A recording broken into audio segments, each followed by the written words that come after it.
Excerpts from The Color of Law by Richard Rothstein. The story of such highway planning begins in 1938, when the federal government first considered aid for interstate highways.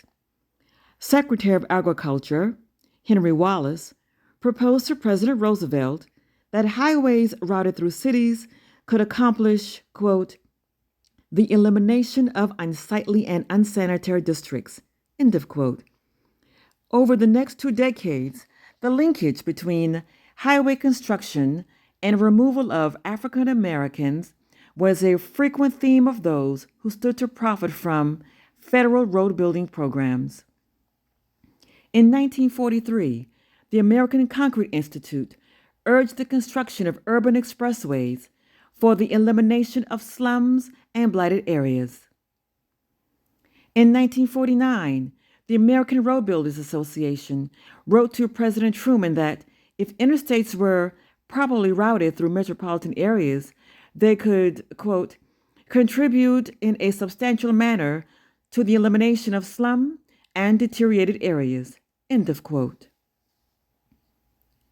By 1962, the Highway Research Board boasted that interstate highways were, quote, eating out slums, end of quote, and, quote, reclaiming blighted areas, end of quote.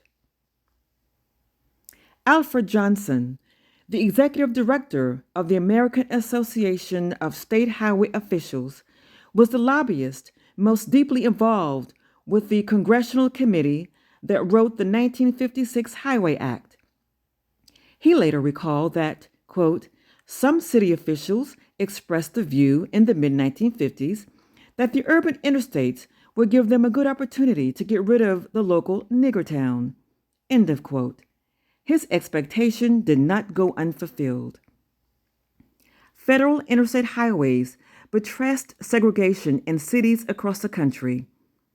In 1956, the Florida State Road Department routed I-95 to do what Miami's unconstitutional zoning ordinance had intended but failed to accomplish 2 decades earlier. Clear African Americans from an area adjacent to downtown. An alternative route utilizing an abandoned railway right-of-way was rejected, although it would have resulted in little population removal.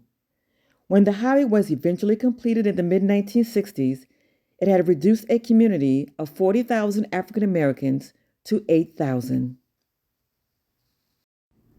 Get involved with your local elections. Your vote does count. Your voice does matter.